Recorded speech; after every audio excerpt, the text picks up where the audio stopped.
الحمد لله نحمده ونستعينه ونؤمن به ونتوكل عليه ونعوذ بالله من شرور أنفسنا ومن سيئات أعمالنا من يهده الله فلا مضل له ومن يضلل فلا هادي له وأشهد أن لا إله إلا الله وحده لا شريك له وأشهد أن محمدا عبده ورسوله اللهم صل على محمد وعلى آل محمد كما صليت على إبراهيم وعلى آل إبراهيم اللهم بارك على محمد وعلى آل محمد كما باركت على إبراهيم وعلى آل إبراهيم إنك حميد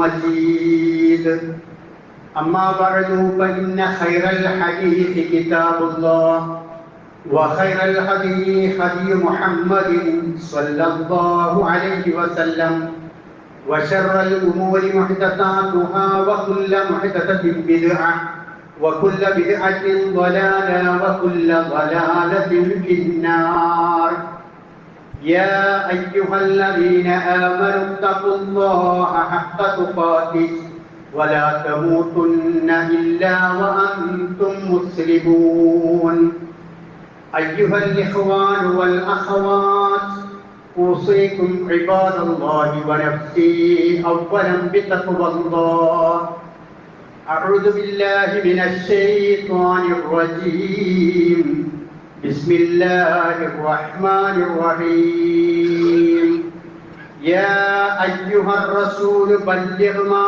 أنزل إليك من ربك وإن لم تفعل فما بلغت رسالته والله يعصمك من الناس إن الله لا يهدي القوم الكافرين.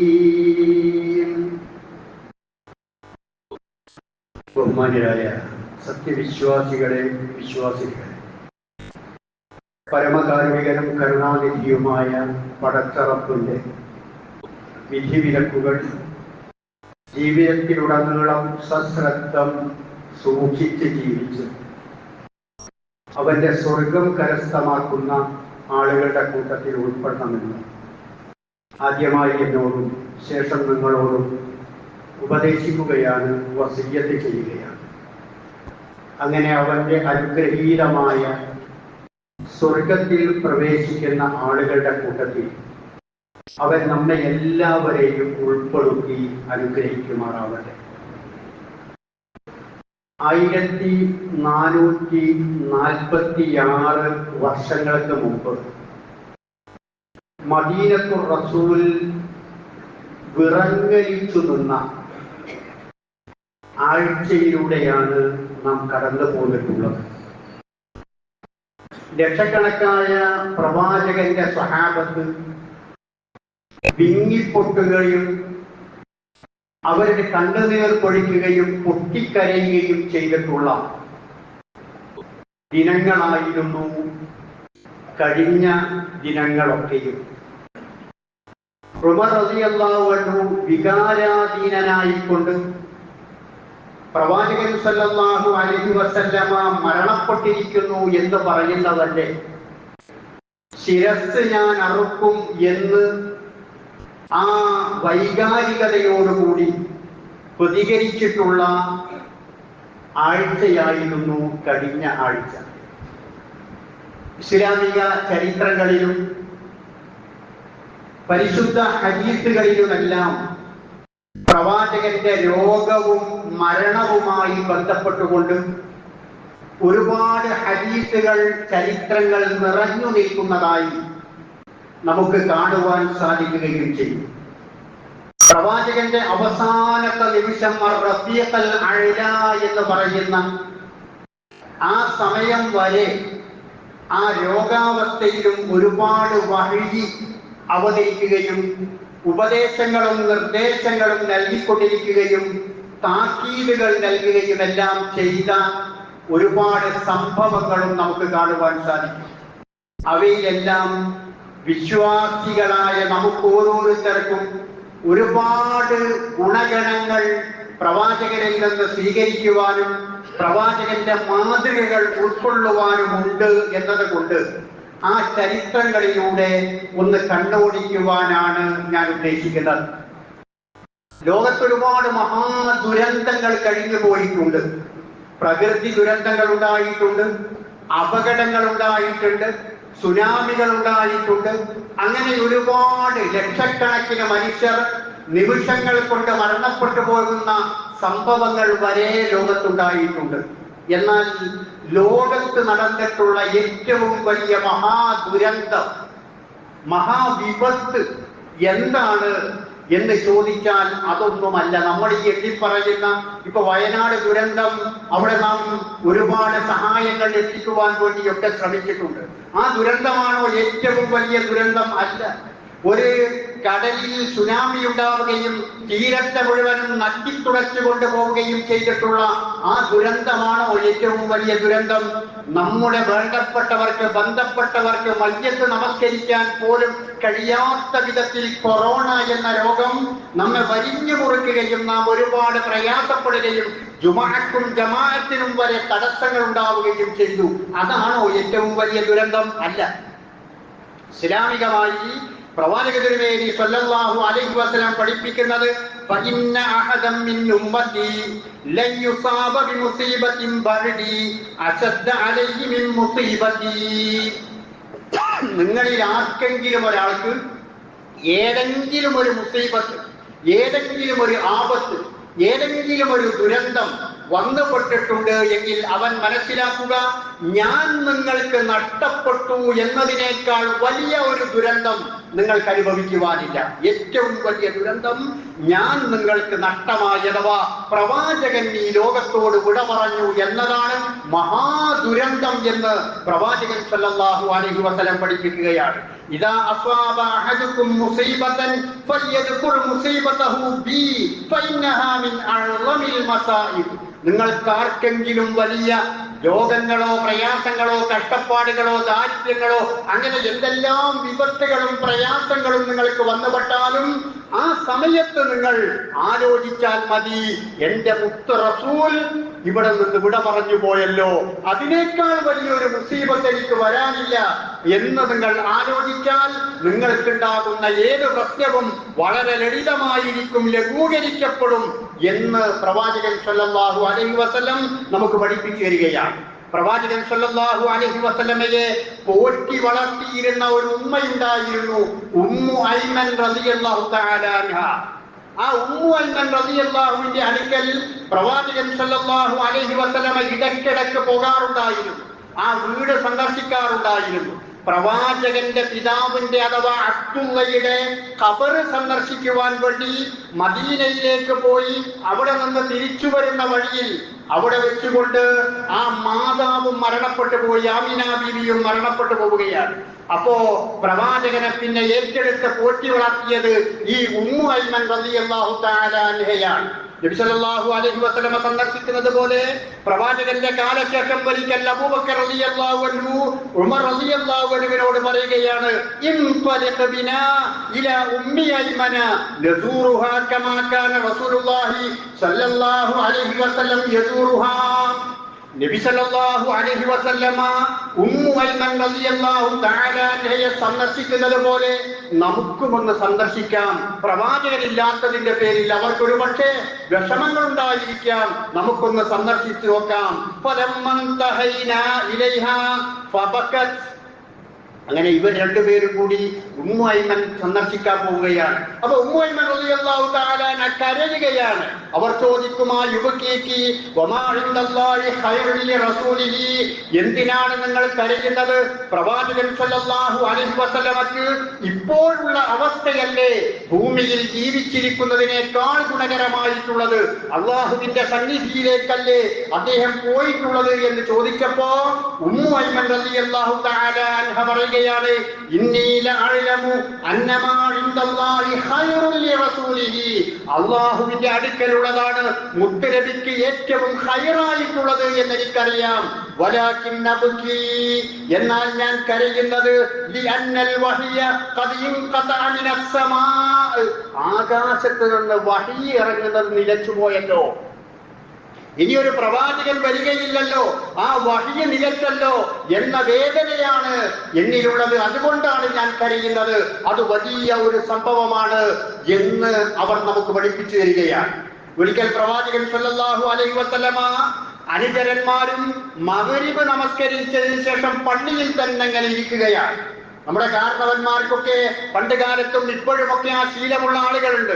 മഗ്രിബിന് പള്ളിയിലെത്തിയാൽ പിന്നെ അവർ ഇശാ ജമാഅത്ത് കൂടി കഴിഞ്ഞുകൊണ്ടാണ് പോവുക. ഇനി കാര്യങ്ങൾ പറയുകയോ പഠിക്കുകയോ വിശുദ്ധ ഖുർആൻ ഓതുകയോ ദിക്റുകൾ ചൊല്ലുകയോ ചൊല്ലിക്കൊണ്ട് പള്ളിയിൽ അള്ളാഹുവിന്റെ ഭൂമിയിൽ ഏറ്റവും ഇഷ്ടപ്പെട്ട ആ സ്ഥലത്ത് കഴിച്ചു കൂട്ടുന്ന രീതി പല ആളുകൾക്കുമുണ്ട്, ഇന്നും ഉണ്ടാവേണ്ടതുമാണ്.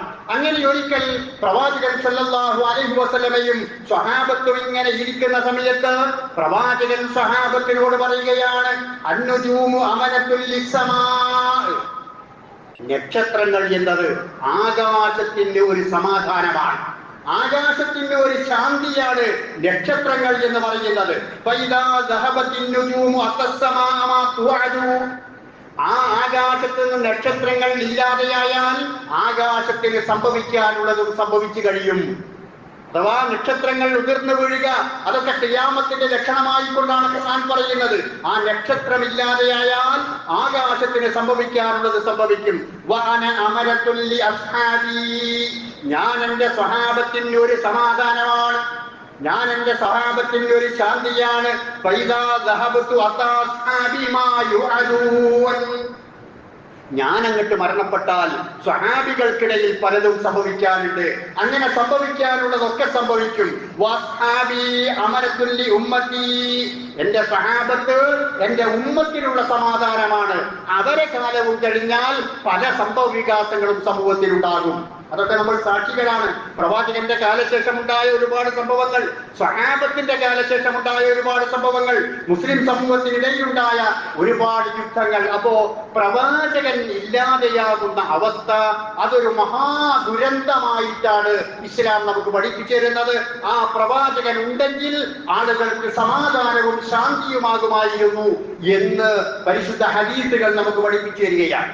പ്രവാചകൻ സല്ലല്ലാഹു അലൈഹി വസല്ലമ ഈ ലോകത്തോട് വിട പറയാറായിട്ടുണ്ട് എന്ന വിവരം പ്രവാചകന്റെ പല വാക്കുകളിലൂടെയും അല്ലാഹു സുബ്ഹാനഹു വ തആല പ്രവാചകനും നമുക്കും പഠിപ്പിച്ചു വന്നിട്ടുണ്ട്. പല നിലപാടുകളിലൂടെ, പല വാക്കുകളിലൂടെ പ്രവാചകൻ സല്ലല്ലാഹു അലൈഹി വസല്ലമ നമുക്ക് പഠിപ്പിച്ചു വന്നിട്ടുണ്ട്. അവയിലൊന്നാണ് പ്രവാചകൻ സല്ലല്ലാഹു അലൈഹി വസല്ലമ സാധാരണ റമളാൻ മാസത്തിൽ 10 ദിവസമായിരുന്നു ഇഴ്തികാഫിരിക്കാറുണ്ടായിരുന്നത്.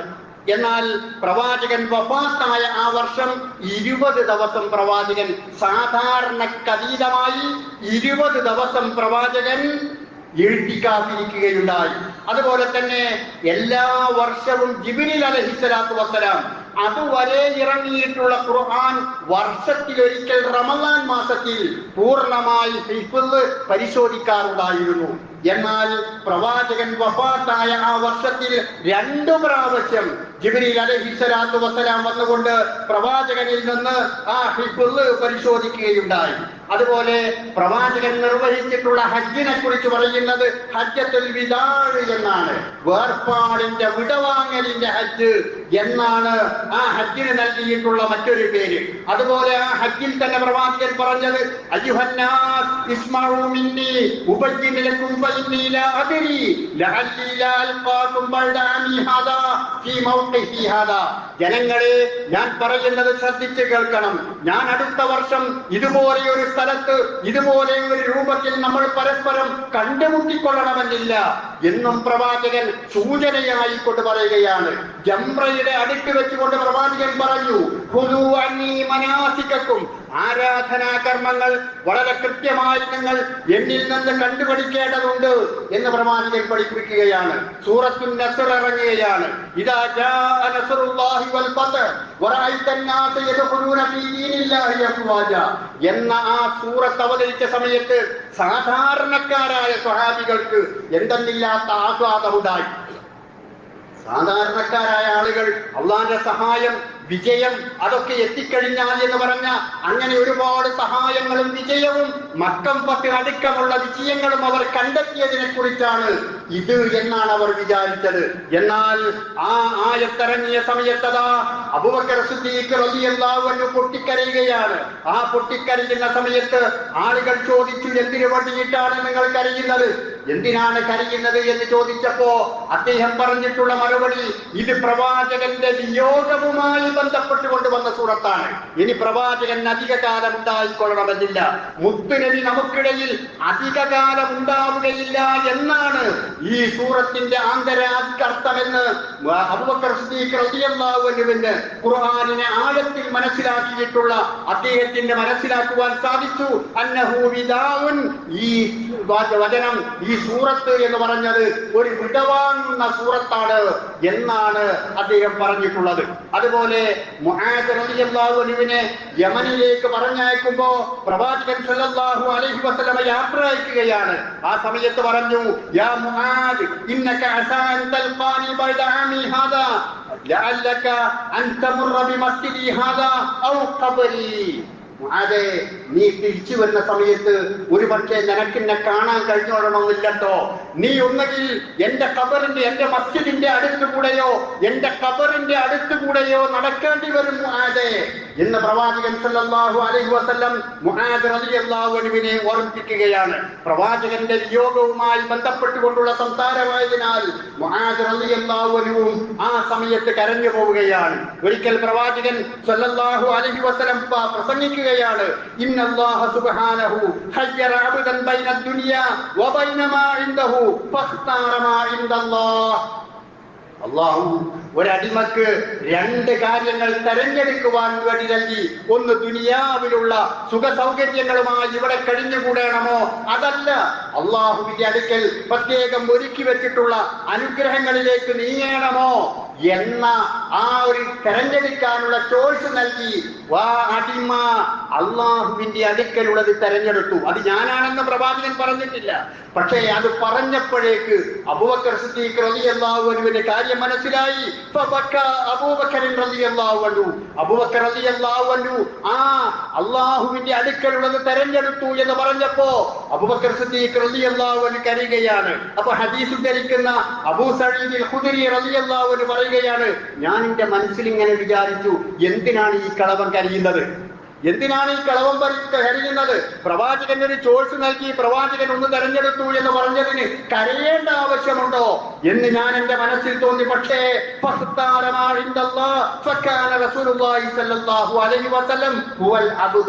ആ അടിമ എന്ന് പറഞ്ഞത് ആരാ? അത് പ്രവാചകനായിരുന്നു.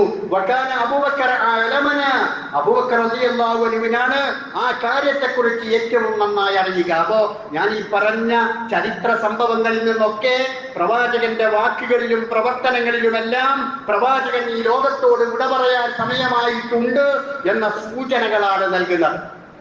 അങ്ങനെ പ്രവാചകൻ ഈ ലോകത്ത് നിന്ന് വിടവാങ്ങുന്ന അതിന്റെ കാരണമായ രോഗമുണ്ടായിത്തീരുന്നത്, അദ്ദേഹം ഒരാൾ മരണപ്പെട്ടു, ഒരു സഹാബി മരണപ്പെട്ടു.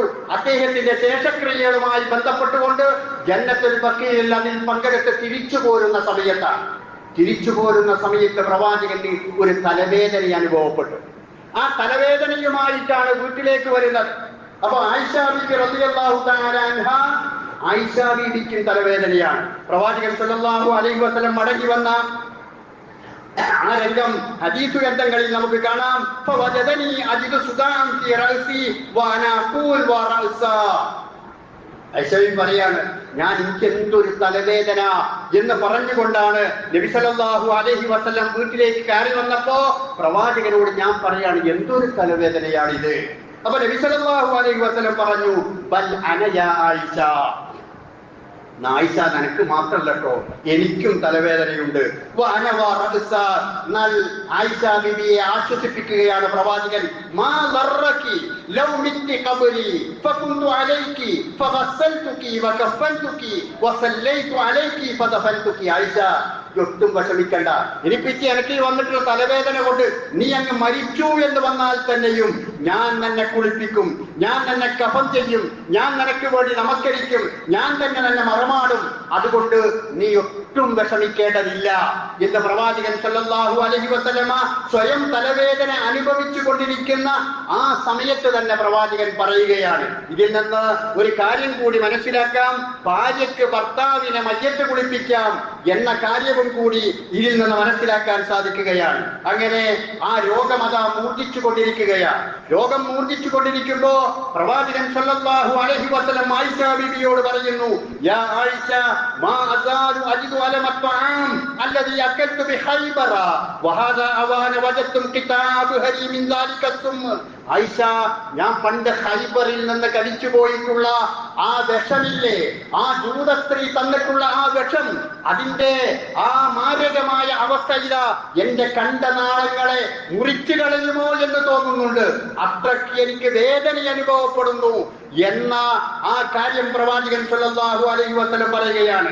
ആ സംഭവം നമുക്ക് ഖൈബറുമായി ബന്ധപ്പെട്ടുകൊണ്ട് ഒരു ജൂത സ്ത്രീ പ്രവാചകന്റെ പൊരിച്ച മാംസം നൽകുകയും ആ കൂട്ടത്തിൽ ബിശ്ർ ഇബ്നുൽ ബറാ റളിയല്ലാഹു അൻഹു ഉണ്ടായിരുന്നു. ആദ്യം കഴിച്ചത് ബിശ്ർ ഇബ്നുൽ ബറാ റളിയല്ലാഹു അൻഹു ആയിരുന്നു. പ്രവാചകന്റെ വായിലേക്ക്, നാവിലേക്ക് ആ മാംസത്തിന്റെ അംശം എത്തിയിട്ടേയുള്ളൂ. അപ്പോഴേക്ക് പ്രവാചകന് വഹി ലഭിച്ചു, പ്രവാചകരെ, ഇത് താങ്കൾക്ക് വിഷം ചേർത്തിട്ടുള്ള ഭക്ഷണമാണ്, കഴിക്കരുത്. പക്ഷേ അപ്പോഴേക്ക് ബിശ്ർ റളിയല്ലാഹു അൻഹു അദ്ദേഹം അത് കഴിക്കുകയും പെട്ടെന്ന് തന്നെ മരണപ്പെട്ടു പോവുകയും ചെയ്തു. പ്രവാചകൻ ആ സ്ത്രീയെ വിളിപ്പിച്ചു. എന്നിട്ട് എന്താ നിങ്ങളെ ഇങ്ങനെ ചെയ്യാൻ പ്രേരിപ്പിച്ചത് എന്ന് ചോദിച്ചപ്പോ ആ സ്ത്രീ പറഞ്ഞു, നിങ്ങൾ കള്ളവാദിയായ പ്രവാചകനാണ് എങ്കിൽ ഇതോടുകൂടി നിങ്ങളെ കഥ കഴിയും, നിങ്ങളെ ശല്യം ഇനി ഉണ്ടാവുകയില്ല. അല്ല, നിങ്ങൾ സത്യവാനായ പ്രവാചകനാണ് എങ്കിൽ അള്ളാഹു നിങ്ങളെ സംരക്ഷിക്കുമെന്ന് അത് ഖുർആൻ തന്നെ പറഞ്ഞിട്ടുണ്ട്. ഞാൻ ഓതിവച്ച വചനത്തിൽ, യാ അയ്യുഹർ റസൂൽ, അള്ളാഹുവിന്റെ പ്രവാചകരെ, ബല്ലിഗ് മാ ഉൻസില ഇലൈക മിർ റബ്ബിക്, താങ്കളുടെ റബ്ബിൽ നിന്ന് താങ്കളിലേക്ക് വഹി അറിയിച്ച കാര്യങ്ങൾ താങ്കൾ പ്രബോധനം ചെയ്യുക. വഇല്ലം തഫ്അൽ ഫമാ ബല്ലഗ്ത റിസാലതഹു, താങ്കൾ അങ്ങനെ ചെയ്തില്ലെങ്കിൽ ഈ ദൗത്യം താങ്കൾ നിർവഹിച്ചിട്ടില്ല എന്നാണ് മനസ്സിലാക്കുക. വല്ലാഹു യഅസിമുക മിനൻ നാസ്, എല്ലാവിധ ആപത്തുകളിൽ നിന്നും അല്ലാഹു താങ്കളെ സംരക്ഷിക്കും. ഇന്നല്ലാഹ ലാ യഹ്ദിൽ ഖൗമൽ കാഫിരീൻ, നിഷേധികളായ ആളുകളെ അല്ലാഹു ഒരിക്കലും തന്നെ സന്മാർഗത്തിലാക്കുകയില്ല എന്ന് അല്ലാഹു പ്രവാചകന്റെ സംരക്ഷണമെന്നോണം താങ്കളുടെ എല്ലാ ഉപദ്രവങ്ങളിൽ നിന്നും കാത്ത് സംരക്ഷിക്കും എന്ന് പറഞ്ഞ വചനം ഖുർആൻ നമുക്ക് മനസ്സിലാക്കി തരികയും ചെയ്യുന്നുണ്ട്. അപ്പൊ പ്രവാചകന് വളരെ വലിയ രോഗത്തിന്റെ അവസ്ഥയിലേക്ക് ഓരോ ദിവസം കഴിയുന്നതിനനുസരിച്ച് നീങ്ങിക്കൊണ്ടിരിക്കുകയാണ്. നമ്മളപ്പോ ജാതക്ക് പൈസ വിരിക്കുന്ന തിരക്കിലാണ്, നാം കൊടിത്തോരണങ്ങൾ കെട്ടുന്ന തിരക്കിലാണ്, ബൾബ് കൊണ്ട് അലങ്കരിക്കുന്ന തിരക്കിലാണ്, അടുത്ത ദിവസങ്ങളിലെ ജാതകൾ എങ്ങനെ വേണം എന്ന് ആഘോഷിക്കുന്ന തിരക്കിലാണ്. അവിടെയോ ആ മദീനത്ത് പ്രവാചകന്റെ അനുചരന്മാരായ ആളുകൾ എല്ലാവരും തന്നെ, നാടിന്റെ പല ദിക്കുകളുമുള്ള ആളുകൾ പ്രവാചകന് അസുഖമായിരിക്കുന്നു, മുത്തുനബിക്ക് രോഗം ബാധിച്ചിരിക്കുന്നു എന്ന് കേട്ടുകൊണ്ട് മദീനത്തെ പള്ളിയിൽ തന്നെ തമ്പടിക്കുകയും ഓരോ നിമിഷങ്ങൾ കഴിയുന്നേരും പ്രവാചകന്റെ രോഗാവസ്ഥ എന്താണ് എന്ന് അന്വേഷിച്ചു കൊണ്ടിരിക്കുകയും ചെയ്യുന്ന തിരക്കിലാണ്. പ്രിയപ്പെട്ടവരെ, അള്ളാഹുവിന്റെ പ്രവാചകന്റെ ഈ രോഗാവസ്ഥയെ കുറിച്ചൊക്കെ വാചാലമായ ഹദീസ് ഗ്രന്ഥങ്ങൾ സംസാരിക്കുമ്പോ പ്രവാചകന്റെ ജന്മദിനാഘോഷത്തെ പറ്റി ഒരക്ഷരം പോലും വിശുദ്ധ ഖുർആനിലില്ല. പ്രവാചകന്റെ തിരുവചനങ്ങളിലും അങ്ങനെ ഒരു അക്ഷരം പോലും നമുക്ക് കാണാൻ സാധിക്കില്ല. പ്രവാചകന്റെ രോഗവുമായി ബന്ധപ്പെട്ട് ഞാൻ ഈ പറഞ്ഞതൊക്കെ ഹദീസ് ഗ്രന്ഥങ്ങളിലുള്ളതാണ്. ഈ രോഗം മൂർജിച്ചു വന്ന സമയത്ത് പ്രവാചകന്റെ ഊഴം മൈമൂന ബീബി റളിയല്ലാഹു തആല അൻഹയുടെ വീട്ടിലാണ്. പ്രവാചകൻ ഓരോ ഭാര്യമാർക്കും ഊഴം നിശ്ചയിച്ചുകൊണ്ട് ഏതവസ്ഥയിലും അവർക്കിടയിൽ നീതി പുലർത്തിക്കൊണ്ട് കടന്നു പോയിട്ടുള്ള പ്രവാചകനാണ്. മൈമൂന ബീവിയുടെ വീട്ടിലിരിക്കെ പ്രവാചകൻ സല്ലല്ലാഹു അലൈഹി വസല്ലം അങ്ങനെ ചോദിക്കുന്നുണ്ട്, ഐന അന ഗദൻ, ഐന അന ഗദൻ, ഞാൻ നാളെ എവിടെയാണ്, നാളെ എവിടെയാണ്, നാളെ ഏത് വീട്ടിലാണ് എന്ന് പ്രവാചകൻ ഇങ്ങനെ ചോദിച്ചപ്പോ പ്രവാചകന്റെ ചുറ്റിലുമുള്ള മറ്റു ഭാര്യമാർ കൂടിയാലോചിച്ചു. പ്രവാചകന്റെ മനസ്സിലൊരാഗ്രഹമുണ്ടാകും ആയിഷ ബീവിയുടെ വീട്ടിൽ താമസിക്കാൻ. അതുകൊണ്ട് അവരെല്ലാവരും കൂടിയാലോചിച്ചുകൊണ്ട് ഇനി പ്രവാചകൻ ഈ രോഗാവസ്ഥയിൽ ആയിഷ ബീവിയുടെ വീട്ടിൽ തന്നെ നിന്നുകൊള്ളട്ടെ എന്ന് പറഞ്ഞു അതിന്നലഹു, പ്രവാചകന് അവരുടെ ഊഴവും കൂടി ആയിഷ ബീവിയുടെ വീട്ടിൽ നിൽക്കുവാൻ വേണ്ടി അനുവദിച്ചു കൊടുക്കുകയാണ്. അങ്ങനെ മൈമൂന ബീവിയുടെ വീട്ടിൽ നിന്ന് പ്രവാചകൻ സല്ലല്ലാഹു അലൈഹി വസല്ലമ ആയിഷ ബീവിയുടെ വീട്ടിലേക്ക് പോകുന്ന ആ രംഗം നമുക്ക് ഹദീസ് ഗ്രന്ഥങ്ങൾ പഠിപ്പിച്ചു തരുന്നുണ്ട്.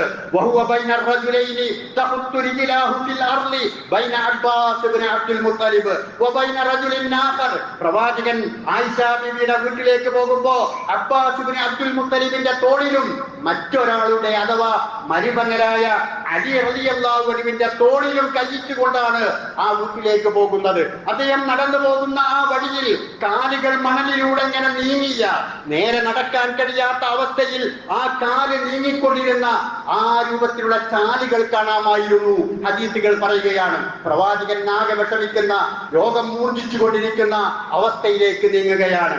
ആയിഷ ബീവിയുടെ വീട്ടിലെത്തിയപ്പോ ആയിഷ ബീവി സാധാരണ വേദനയും പ്രയാസവും ഉണ്ടാകുമ്പോ പ്രാഥമികമായി ചെയ്യാറുണ്ടായിരുന്ന ചില ചികിത്സകൾ ഉണ്ടായിരുന്നു. ആ ചികിത്സകൾ എന്ന് പറയുന്നത് അൽ മുഅവ്വിദാത്ത് സൂറത്തുകൾ ഓതുകയും തങ്ങളുടെ കൈകളിൽ ഊതുകയും വേദനയുള്ള ഭാഗങ്ങളിൽ തടവുകയും ചെയ്യുക എന്ന ഇസ്ലാം പഠിപ്പിച്ചിട്ടുള്ള സത്യസന്ധമായ ആ മന്ത്രമാണ്. ആ മന്ത്രം ആയിഷ ബീവി റളിയല്ലാഹു തആല അൻഹ പ്രയോഗിക്കുകയാണ്. ആയിഷ ബീവി റളിയല്ലാഹു തആല അൻഹ പ്രവാചകന് ഓതാൻ കഴിയാത്ത ഒരു അവസ്ഥയായിട്ടുണ്ട്.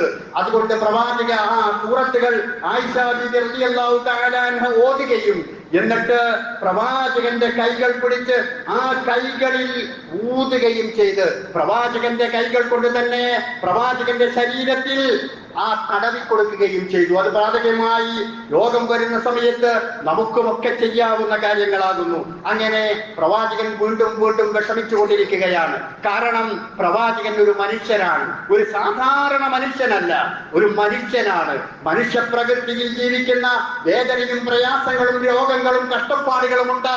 അങ്ങനെയുള്ള ഒരു മനുഷ്യനാണ് എന്നതിനാൽ രോഗം പ്രവാചകനും ബാധിക്കും എന്നതിനാൽ ആ രോഗം പ്രവാചകന്റെ പിടിപെട്ടിരിക്കുകയാണ്.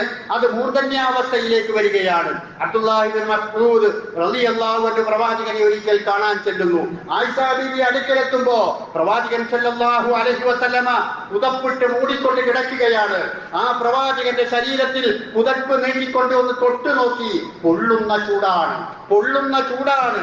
അബ്ദുല്ലാഹി ഇബ്നു അബ്ബാസ് റളിയല്ലാഹു അൻഹു പറഞ്ഞു, അല്ല നബിയെ, നിങ്ങൾക്ക് വല്ലാതെ പനിക്കുന്നുണ്ടല്ലോ പ്രവാചകരെ എന്ന് പറഞ്ഞപ്പോ ആ നബി സല്ലല്ലാഹു അലൈഹി വസല്ലം പറഞ്ഞു, അതെ, നിങ്ങളിൽ രണ്ടാളുകൾക്ക് പനിക്കുന്ന പനി ഇപ്പൊ എനിക്ക് പനിക്കുന്നുണ്ട്. അപ്പോ അബ്ദുല്ലാഹി ഇബ്നു അബ്ബാസ് റളിയല്ലാഹു അൻഹു ആ സമയത്ത് പ്രവാചകനെ ആശ്വസിപ്പിച്ചുകൊണ്ട് പറഞ്ഞു, എങ്കിൽ പ്രവാചകരെ, നിങ്ങൾക്ക് രണ്ടാളുടെ ക്ഷമിച്ചതിനുള്ള പ്രതിഫലം നിങ്ങൾക്ക് ലഭിക്കുകയും ചെയ്യുമല്ലോ എന്ന് പറഞ്ഞപ്പോ പ്രവാചകൻ സല്ലല്ലാഹു അലൈഹി വസല്ലമ അവിടെയും അതാ ഇസ്ലാമിന്റെ ഒരു സുന്നത്ത് പഠിപ്പിക്കുകയാണ്. മാ മിൻ മുസ്ലിമിൻ യുസീബുഹു മിൻ മറദിൻ വമാ സിവാഹു ഇല്ലാ ഹത്തല്ലാഹു സയ്യിആതിഹി കമാ തഹത്തു സനതു വറകഹാ.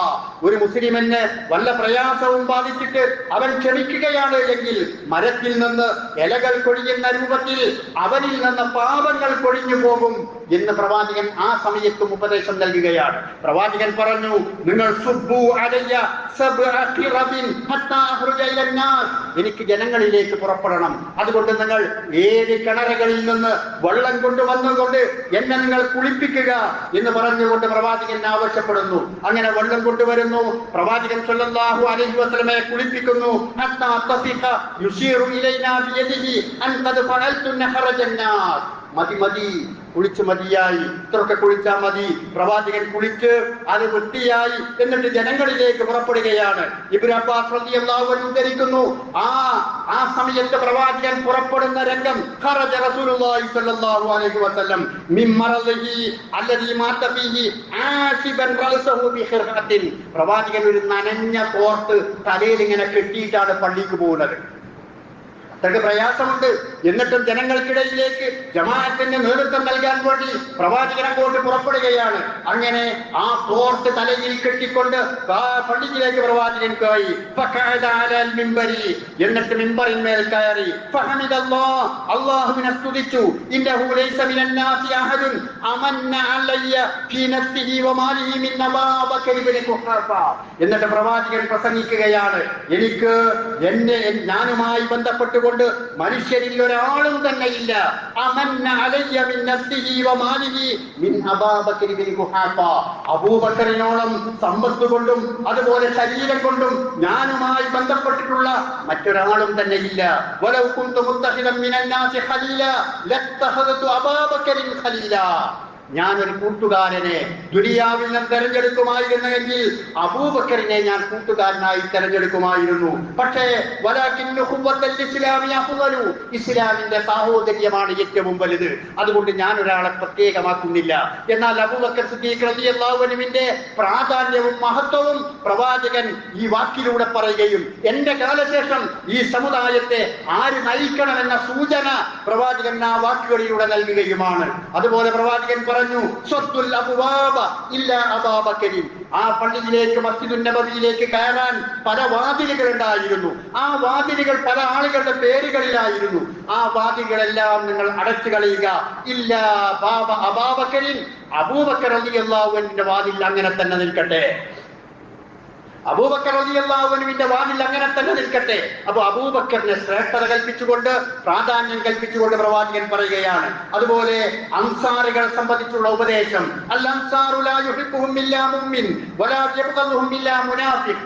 അൻസാറുകളെ മുഅ്മിനുകൾക്ക് അവരെ സ്നേഹിക്കാൻ കഴിയുകയുള്ളൂ. അവരെ സ്നേഹിക്കാത്ത ആളുകൾ മുനാഫിക്കുകളാണ്. വമൻ അഹബ്ബഹും അഹബ്ബഹുല്ലാഹ് വമൻ അബ്ഗദഹും അബ്ഗദഹുല്ലാഹ്. അൻസാറുകളെ സ്നേഹിക്കുന്ന ആളുകളെ അല്ലാഹ് സ്നേഹിക്കും.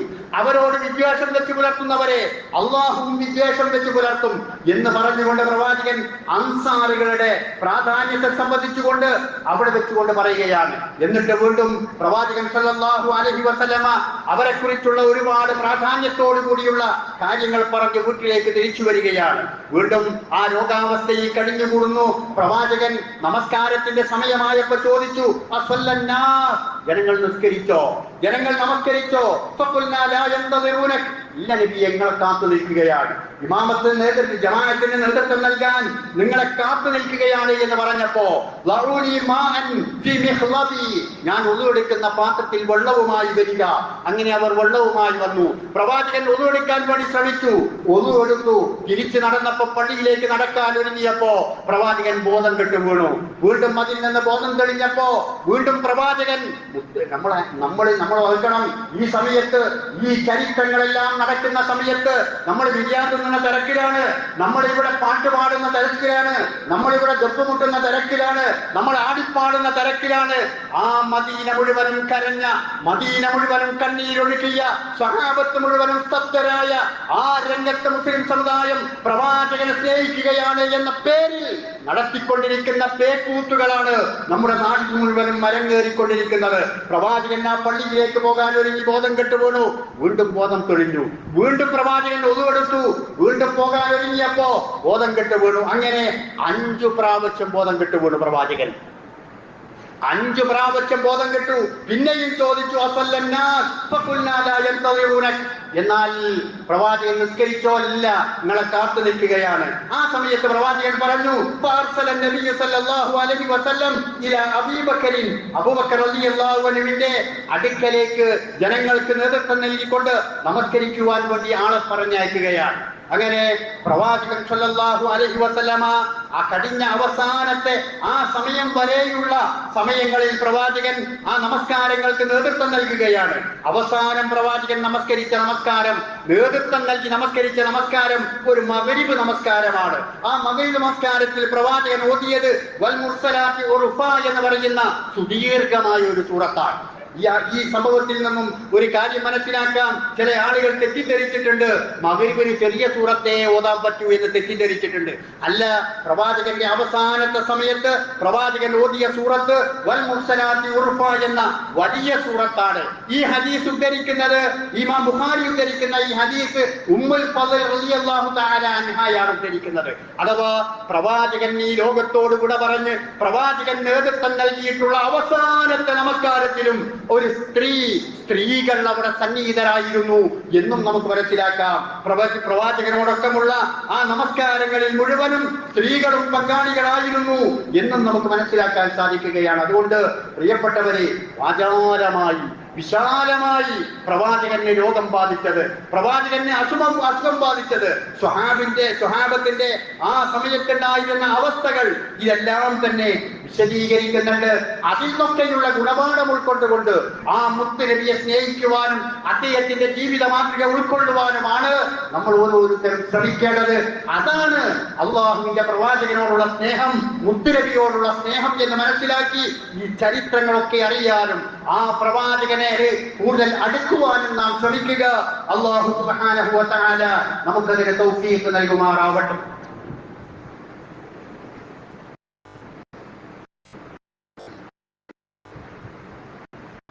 അൽഹംദുലില്ലാഹ് വസല്ലല്ലാഹു അലാ മുഹമ്മദ് സ്വലാത്തൻ തദൂമു ബിഹി ഇലാ യൗമിൽ ഹിസാബ്. അയ്യുഹൽ ഇഖ്വാൻ വൽ അഖ്വാത്ത് ഊസീകും ബിത്തഖ്വല്ലാഹി വ നഫ്സി ജാലിബ തഖ്വല്ലാഹ്. സഹോദരന്മാരെ, സഹോദരൻ, അല്ലാഹുവിന്റെ വിധിവിലക്കുകൾ അനുസരിച്ചുകൊണ്ട് ജീവിക്കാൻ ഒരിക്കൽ കൂടി എന്നോടെന്ന പോലെ നിങ്ങളെയും ഉപദേശിക്കുകയാണ് ഉണർത്തുക. നാം ഈ കേട്ട ചരിത്രത്തിന്റെ ബാക്കി ഭാഗം ഇൻഷാ അല്ലാഹ് അടുത്ത ഖുതുബയിൽ നമുക്ക് വിശദീകരിക്കാവുന്നതാണ്. ഇന്ന് ജുമായിൽ പങ്കെടുത്തവരുടെ ലിസ്റ്റ് എത്ര പേരുണ്ടാകും? ഞാനുണ്ടോ എന്ന് എനിക്ക് പരിശോധിക്കാം, നിങ്ങൾ ഓരോരുത്തരും ഉണ്ടോ എന്ന് നിങ്ങൾക്ക് പരിശോധിക്കാം. അഥവാ ഞാൻ മിമ്പറിൽ കയറി ബാങ്ക് വിളിക്കുന്നതിന് മുമ്പ് ഇവിടെ ഉണ്ടായിരുന്ന ആളാണ് ജുമായിൽ പങ്കെടുത്തവർ. ഞാൻ മിമ്പറിൽ കയറി സലാം പറഞ്ഞ് ബാങ്ക് വിളിക്കുന്ന സമയത്ത് ഇവിടെ ആരൊക്കെയുണ്ടോ അവരാണ് ഇസ്ലാമികമായി പ്രവാചകൻ പഠിപ്പിച്ചതിന്റെ അടിസ്ഥാനത്തിൽ ജുമയിൽ പങ്കെടുത്ത ആളുകൾ. അല്ലാത്ത ആളുകളോട് നാളെ അള്ളാഹ് ചോദിക്കും, എന്തേ ജുമാക്ക് പോകാതെ? കാരണം ഫർളാണ്, പുരുഷന്മാരെ സംബന്ധിച്ചിടത്തോളം ഫർളാണ് ജുമാക്ക് പങ്കെടുക്കുക എന്നുള്ളത്. ആ ജുമാക്ക് പങ്കെടുക്കാത്തത് എന്തേ എന്ന് ചോദിച്ചാൽ വലിയ ആളുകൾ അവർ മറുപടി പറയുക. എന്താ മറുപടി പറയാനുണ്ടാവുക എന്നത് അങ്ങനെ വൈകുന്ന ആളുകൾ കണ്ടെത്തുക. അവരാണ് അതിന് മറുപടി പറയേണ്ടി വരിക, വേറെ ആരും പറയേണ്ടി വരില്ല. അപ്പൊ ഞാൻ അതിന്റെ ഗൗരവം സൂചിപ്പിച്ചതാണ്. ഈ ഒരു ചോദ്യം എനിക്ക് നാളെ പടച്ചോന്റെ മുമ്പിൽ ഉണ്ടാകും. ആ ചോദ്യം ചോദിക്കുന്ന സമയത്ത് ഞാൻ അതിന് മറുപടി പറയേണ്ടി വരും എന്ന് ബോധമുള്ള ആളുകൾ ഇമാം മിമ്പറിൽ കയറുന്നതിന് മുമ്പേ വെള്ളിയാഴ്ച പള്ളിയിലെത്താൻ ശ്രമിക്കുക. അതിനും മുമ്പേ വന്നുകൊണ്ട് വിശുദ്ധ ഖുർആൻ പാരായണം ചെയ്യുവാനും ദിക്ർ സ്വലാത്തുകൾ നിർവഹിക്കുവാനും ശ്രമിക്കുക. അല്ലാഹു സുബ്ഹാനഹു വ തആല സദുദ്ദേശത്തോടു കൂടി കാര്യങ്ങളെ നോക്കിക്കാണുവാനും അല്ലാഹുവുമായി കൂടുതൽ അടുക്കുവാനും ദീനീ പ്രവർത്തനങ്ങളിൽ താല്പര്യത്തോടു കൂടി മുന്നേറുവാനുമുള്ള തൗഫീഖ് നമുക്കെല്ലാവർക്കും നൽകുമാറാകട്ടെ. മുത്ത് നബി സല്ലല്ലാഹു അലൈഹി വസല്ലമയുടെ അന്ത്യദിനങ്ങളിലൂടെയുള്ള ഈ ചരിത്രത്തിലൂടെയുള്ള ഈ സന്ദർശനം അത് നമ്മുടെ ഓരോരുത്തരുടെയും വിശ്വാസത്തിന്റെ ബലം നൽകുകയും ആ പ്രവാചകനെ കൂടുതൽ പ്രവാചകനുമായി കൂടുതൽ അടുപ്പിക്കുന്നതുമാക്കുന്ന അവസ്ഥ അല്ലാഹുവേ ഞങ്ങൾക്ക് എല്ലാവർക്കും നീ നൽകണമേ തമ്പുരാനേ. പരിശുദ്ധ ദീനുൽ ഇസ്ലാമിന്റെ പൂർത്തീകരണ പ്രവാചകനായി കടന്നു വന്നിട്ടുള്ള ആ പ്രവാചകന് വേണ്ടി സ്വലാത്തുകൾ നിർവഹിക്കാൻ നീ നിർദ്ദേശിച്ചതുപോലെ ആ നമസ്കാരത്തിലെ സ്വലാത്തും അതല്ലാത്ത സ്വലാത്തുകളും ഞങ്ങളുടെ പുണ്യ റസൂൽ സല്ലല്ലാഹു അലൈഹി വസല്ലമക്ക് വേണ്ടി നിർവഹിക്കുന്ന ആളുകളുടെ കൂട്ടത്തിൽ ഞങ്ങളെ എല്ലാവരെയും നീ ഉൾപ്പെടുത്തണമേ റഹ്മാനേ. അല്ലാഹുവേ, ഞങ്ങൾ സാധാരണക്കാരായ മനുഷ്യരാണ്, തെറ്റുകൾ വന്നു പോകുന്നവരാണ്. അതുകൊണ്ട് നാഥ, വന്നു പോകുന്ന പോയിട്ടുള്ള തെറ്റുകുറ്റങ്ങൾ ഞങ്ങൾക്ക് എല്ലാവർക്കും നീ പുറത്ത് മാപ്പാക്കി തരണമേ റഹ്മാനേ. അല്ലാഹുവേ, ഞങ്ങളുടെ മാതാപിതാക്കൾ ചെയ്തു പോയ തെറ്റുകുറ്റങ്ങൾ അവർക്കും നീ പുറത്ത് മാപ്പാക്കി കൊടുത്തരണമേ തമ്പുരാനേ. അല്ലാഹുവേ, ഞങ്ങളിൽ നിന്ന് മരണപ്പെട്ടു പോയിട്ടുള്ള ആളുകൾക്ക് അവരുടെ ഖബറിനെ നീ വിശാലമാക്കി കൊടുക്കണമേ തമ്പുരാനെ. മഗ്ഫിറത്തും മർഹമത്തും നൽകി അനുഗ്രഹിക്കണമേ തമ്പുരാനെ. അല്ലാഹുവേ, ഞങ്ങളിൽ പല രൂപത്തിലുള്ള തൊഴിലുകളിൽ ജോലികളിൽ ജീവിതത്തിന്റെ രണ്ടറ്റം മുട്ടിക്കുവാൻ വേണ്ടി ഏർപ്പെടുമ്പോ അല്ലാഹുവേ, ആ കാര്യങ്ങളിലൊക്കെ നീ ബർക്കത്തും റഹ്മത്തും ചൊരിഞ്ഞ് അനുഗ്രഹിക്കണമേ തമ്പുരാനെ. അല്ലാഹുവേ, ഹലാലായ സമ്പാദ്യം ഞങ്ങൾക്കെല്ലാം നീ വർദ്ധിപ്പിച്ചു തരണമേ റഹ്മാനെ. രോഗം കൊണ്ട് വാർദ്ധക്യം കൊണ്ട് പ്രയാസപ്പെടുന്നവരുടെ കൂട്ടത്തിൽ നീ ഞങ്ങളെ ഉൾപ്പെടുത്തരുതേ തമ്പുരാനെ. അങ്ങനെ പ്രയാസങ്ങൾ അനുഭവിക്കുന്ന ആളുകൾക്ക് നീ ആശ്വാസം നൽകി അനുഗ്രഹിക്കണമേ റഹ്മാനെ. അള്ളാഹുവേ, ഞങ്ങളുടെ മക്കൾ, ഞങ്ങളുടെ പിഞ്ചോമനകൾ, ഞങ്ങളുടെ ബാല്യത്തിൽ, കൗമാരത്തിൽ, യൗവനത്തിൽ ജീവിക്കുന്ന ഞങ്ങളുടെ മക്കൾ, അതാണ് റബ്ബേ ഞങ്ങളുടെ ദുനിയാവിലെ സമ്പാദ്യം. അവരാണ് റബ്ബേ മരണശേഷം ഞങ്ങൾക്ക് തുണയാകുന്നത്. അവരാണ് റബ്ബേ മരണശേഷം ഞങ്ങൾക്ക് വേണ്ടി കൈകൾ ഉയർത്താനുള്ളത്. അവരാണ് റബ്ബേ റബ്ബിർഹംഹുമാ കമാ റബ്ബയാനി സഗീറ എന്ന് ഞങ്ങൾക്ക് വേണ്ടി പ്രാർത്ഥിക്കുവാനുള്ളത്.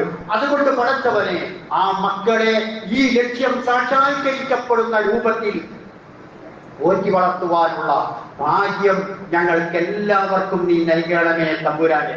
അല്ലാഹുവേ, ഞങ്ങൾ മക്കളാണ്, ഞങ്ങൾ യുവാക്കളാണ്, മാതാപിതാക്കളുടെ സന്താനങ്ങളാണ്. എത്ര വലിയവരായിരുന്നാലും ആ മാതാപിതാക്കളെ ഓർക്കുന്ന, അവരെ ശുശ്രൂഷിക്കുന്ന, അവരെ സാന്ത്വനിപ്പിക്കുന്ന, അവർക്ക് വേണ്ട കാര്യങ്ങൾ ചെയ്തു കൊടുക്കുന്ന, അവരോട് സംസാരിച്ചിരിക്കുന്ന, അവരുടെ കാലുകൾ തഴുകിക്കൊടുക്കുന്ന, അവർക്കൊന്ന് മാലിയിച്ചിട്ട് കൊടുക്കുന്ന മക്കളുടെ കൂട്ടത്തിൽ പടച്ചോനെ ഞങ്ങളെ നീ ഉൾപ്പെടുത്തണമേ തമ്പുരാനെ.